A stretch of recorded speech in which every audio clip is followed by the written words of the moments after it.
our fights lessened because there was no defense, right? Like if I'm not attacking him, then he doesn't need to be defensive, and vice versa, right? If he's not attacking me, then I don't need to be defensive.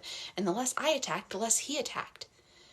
And so when I really started doing that, when I started noticing, really, really noticing how often I thought very specific thoughts that would lead me to irritation, frustration, annoyance, and ultimately, like all of those stacked up to resentment, I really got in touch with those thoughts. So one of the big thought that I already shared, kind of, but I'll reiterate it, and your thoughts for your partner will be different, but was, he's so inconsiderate.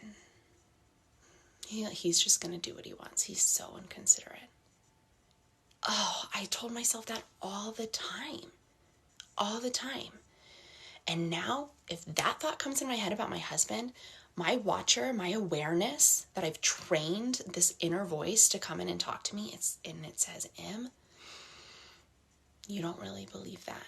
It's okay that you thought it. It's okay that it's there. But do you want to believe that your husband's inconsiderate? And I say, no, I don't want to believe that. And I always allow for the freedom to allow for it to feel true. Does it feel kind of true right now? And I say, yeah, it does. I'm going to sit in it, but I know I don't want to stay here. But I'm going to allow myself to be here. And I give myself that space. But I labeled those trigger thoughts that I knew would spiral me into this negative story about my husband, would make my brain go and dig up all the past evidence to prove that it's true. And then how do I show up with my husband then? Standoffish or rude, picking a fight, wanting to prove it true. That's the crazy thing we do too. I wanted to prove it true. I wanted to prove to him how inconsiderate he is. Why? Why do we do that? Why do we try to prove to ourselves a story that we hate? Why do we try to prove that our husband's an asshole and inconsiderate and doesn't appreciate us?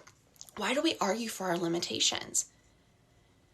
Because we think, and them acknowledging that they're wrong and we're right somehow improves our relationship. Well, no, it only feeds our pride. It only feeds our ego. It doesn't actually lead to a resolution unless you lovingly come together and you say things like, I recognize that I snapped at you earlier. I'm sorry that I did that. This was the story that was going on in my head. And when you say things like that, that's what pops in my head.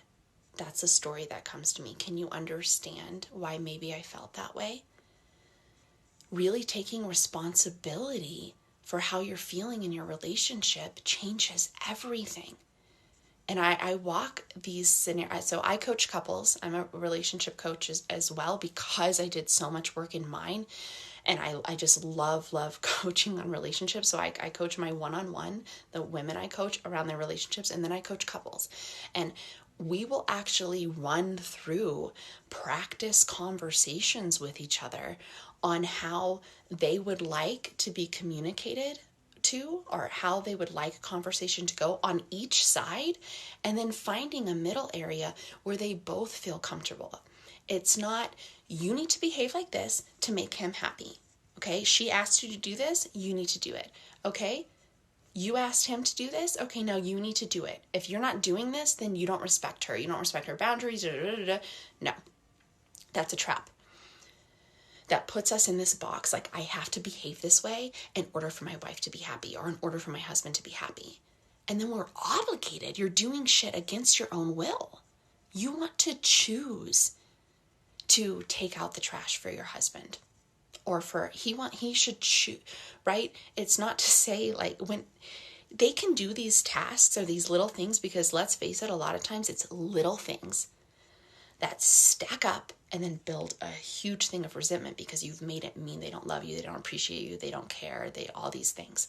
So if you can learn to choose to do something for your partner that you don't really love to do, you don't prefer to do it, but you know they enjoy it, and it feels good for you to do it because you know they enjoy it, that is so much different. That feels so different than being forced to do something. And I that has changed so much in my relationship with my husband. And in this work, right, I took it upon myself to change my mindset around him, to change how I thought and felt about him. And I started noticing amazing differences in him too, because I started showing up differently. When you show up differently in your marriage, in your relationship, with more love, with more understanding, with more compassion, with more patience, they naturally start behaving differently too. We train each other, right? We train each other how to behave around each other. And that's okay. I don't mean that in a bad way, like, oh, you're training your partner, because we're constantly learning together. We're constantly growing together. And we still get in our disagreements. I still have moments when I feel the emotion coming back up that was there 2 or 3 years ago. And I recognize it so strongly because it was a really hard time. And I'm so aware of where my brain is taking me, where my thoughts are taking me. And I allow for it. I recognize it, but I do not indulge it. I do not add to the painful story. I know now through practice and time and better communication with my husband, I know now to allow myself to feel that without reacting to it on him. Sometimes I do, and then I learn from it, right? This is never perfect. No relationship is, and what is perfect, right? I think our relationship is perfect because we have ups and downs and we get through them and we learn from them, and it gets better and better all the time. But you have to allow for yourself to ride that wave. And as I did this work that I do on myself all the time, and it was literally, so another tip, sorry, my mind's going everywhere, but another tip, because I did it this morning. I'm an avid journaler. I love to journal. It's freeing for me. It's a way to manifest. It's a way to work through your thoughts. It's a way to love my partner more. I do these things called a love rampage. And I actually have a podcast on this. So if you go to the Soulfully Confident podcast on Apple or anything you want to listen to, the podcast title is The Love Rampage. And I recommend all my clients who are working to improve their relationship to do this. And it's just basically like this morning it was just a few lines, but I haven't seen my husband in a month, and I'm flying home to Holland, where he's Dutch. We live in the Netherlands, and I'm flying home, and I was just thinking about it and how much how so excited I am to see him. And I just wrote, I can share with you. It was just a few lines, but it was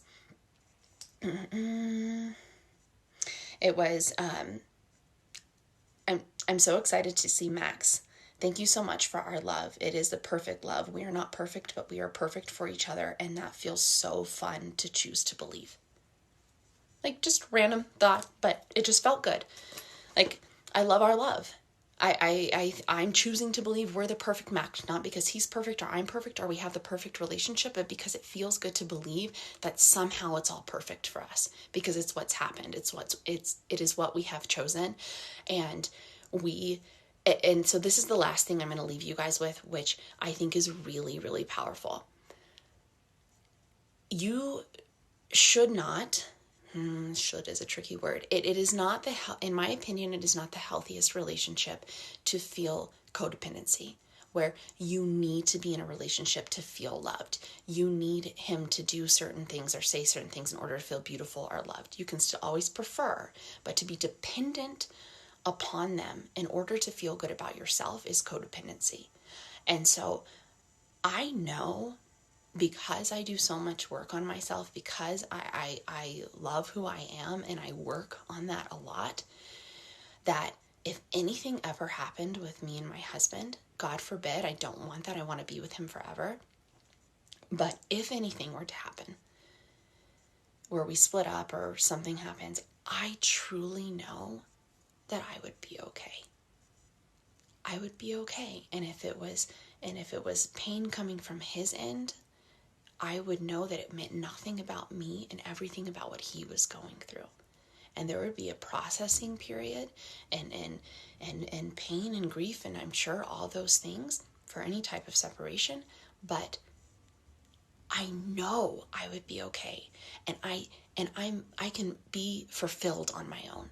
I don't need anybody to be fulfilled, but I choose to have relationships because I love them and they bring even more joy into my life. And so I view this as super romantic and because I'm fulfilled on my own and my husband is fulfilled on his own.